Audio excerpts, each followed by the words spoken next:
Good morning, plus 1 biology students. Now we are going to start with our chapter number 2, biological classification. So today's lecture is just only for the introduction of the biological classification. अब इससे पहले हम लोगों ने chapter number 1 में classification के बारे में पढ़ा है बच्चों. क्लासिफिकेशन क्या होता है? किसी चीज को, कोई कैटेगरीज को एक खास फॉर्मेट, एक खास तरतीब के अंदर डालना. So that is called the classification. Now biological classification, living organisms को एक खास फॉर्मेट, एक खास तरतीब में डालना, that is called biological classification. इसको करने से पहले ना हम एक स्टोरी सुनते हैं. जैसे कि बड़े बड़े पुराने जब कोई चीज रिसर्च शुरू होती है या कोई चीज हम नई चीज की इन्वेंशन शुरू करते हैं तो हम ये स्टार्ट करते हैं कि हमने ये इन्वेंशन की थी. तो उस इन्वेंशन को कुछ लोग तो मानने वाले होते हैं और कुछ लोग आपका क्रिटिकली इवैल्यूएशन करते हैं, क्रिटिकली एनालाइज करते हैं उस चीज को. तो हर जगह जहां पे इन्वेंशन होता है, रिसर्च होता है, वहां पे आपका क्रिटिकल इवैल्यूएशन होता है. और वो जरूरी भी बहुत है क्योंकि उसके बाद जो भी उसमें फ्लॉज एंड कॉन्स रह जाते हैं, जैसे कि फर्स्ट रिसर्च में कोई चीज अभी तक कोई अच्छे से नहीं कर पाया तो नेक्स्ट रिसर्चर उसको अमेंड करते हुए उसको अच्छे से बना के लेके आता है. तो सबसे पहले बायोलॉजिकल क्लासिफिकेशन का कॉन्सेप्ट किन्होंने दिया? कार्ल लिनियस नाम के साइंटिस्ट ने, जिन्होंने हमें क्या बताया था? बाइनोमियल नॉमेनक्लेचर का कॉन्सेप्ट बताया. तो Linnaeus was the first scientist who gives us two kingdom classification system. मतलब he divided whole of the biological things present in the world into the two kingdom. उनके अनुसार वो कहते हैं there are only two kingdom. One kingdom is called kingdom Plantae, another kingdom is called as kingdom Animalium. Fine.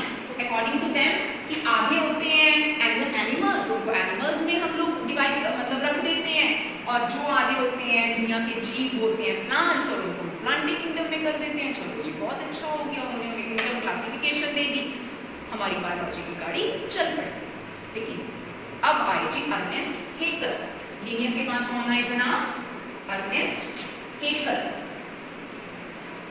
ये कहते ही नहीं, इन्होंने क्या कर दिया? माइक्रो ऑर्गेनिजम्स की कैटेगरी को ढूंढ दिया. अब कहते हैं बताओ मेरे को जो माइक्रो ऑर्गेनिज्म है उसको मैं कौन सी क्लासिफिकेशन में पुट करूं? Where I have to put the micro organism, either go into the plantae kingdom और to into the Animalia.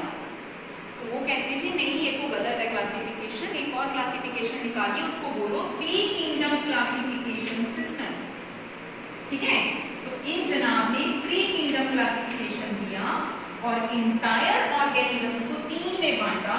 Kingdom protista, ये बोलते हैं जी माइक्रो ऑर्गेनिजम्स है सारे. ठीक है. किंगडम प्लांटे को प्लांटे, सारे प्लांट्स इसके अंदर, और किंगडम एनिमलिया में सारे एनिमल्स इंक्लूडिंग ह्यूमन बीइंग इसके अंदर. ठीक है. चलो यहाँ पे प्रॉब्लम सॉल्व होगी. अब अर्नेस्ट हेकल के बाद एक आर.एच. विटाकर नाम के सहपाठी. कौन है जी? आर.एच. विटाकर.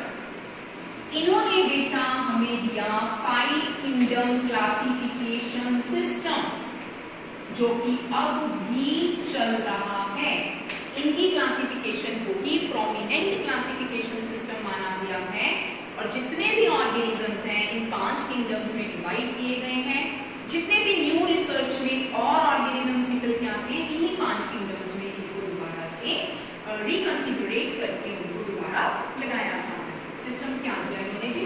इन्होंने बताया number 1 first kingdom is kingdom Monera, algae kingdom को दिया.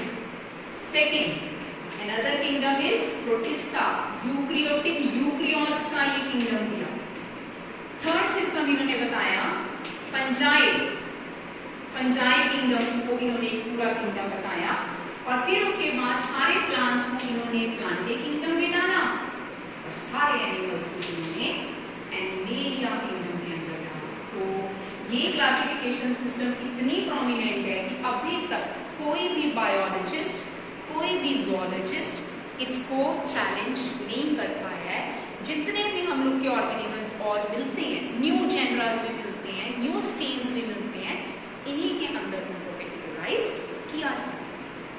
अब बच्चे यहाँ पे एक और पॉइंट और मसला खड़ा हो जाता है.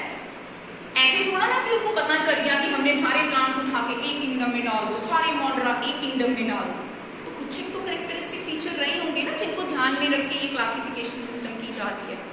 तो विटाकर साहब बड़े इंटेलिजेंट थे, जैसे हम और आप लोग हैं, है ना।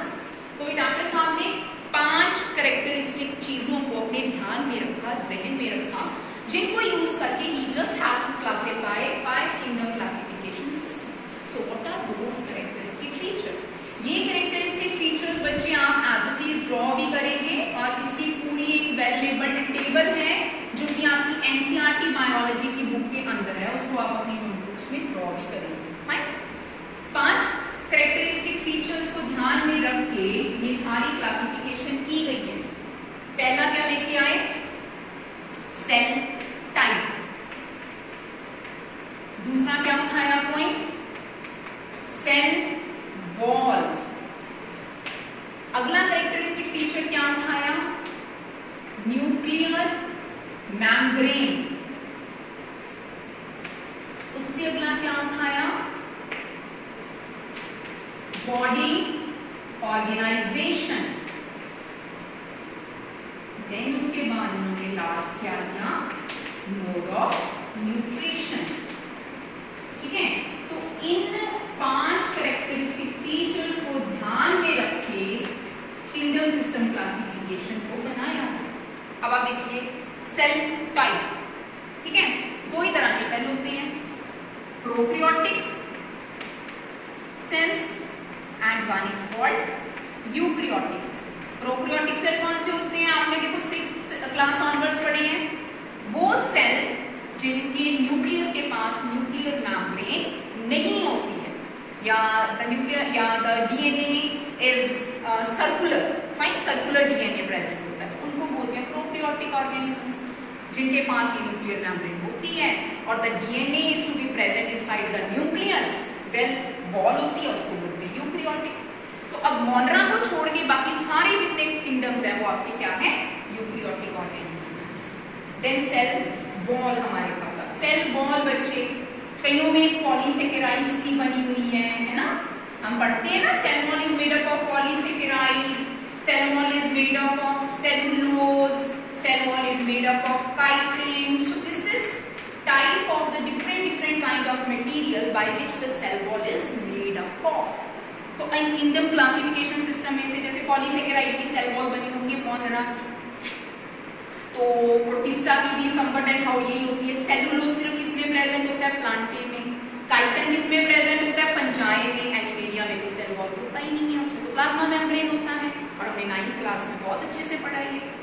फिर होता है न्यूक्लियर मेम्ब्रेन। न्यूक्लियस के पास मेम्ब्रेन प्रेजेंट है कि नहीं? सिर्फ मोनरा के पास एब्सेंट ऑफ द मेम्ब्रेन है, बाकी सबके पास क्या है? Present of the membrane. Nuclear membrane is present, only Monera in which absent. Body organisation. Body कैसे बनाएंगे हम लोग? बॉडी ऑर्गेनाइजेशन स्टार्ट होता है सेल। सेल जुड़ के क्या बनते हैं? टिश्यूज। टिश्यू जुड़ के टिश्यू सिस्टम। टिश्यू सिस्टम जुड़ के ऑर्गन, एंड ऑर्गन जुड़ के organ system, then organism. Fine. So this is a basic, है ना, flow chart way of body organisation.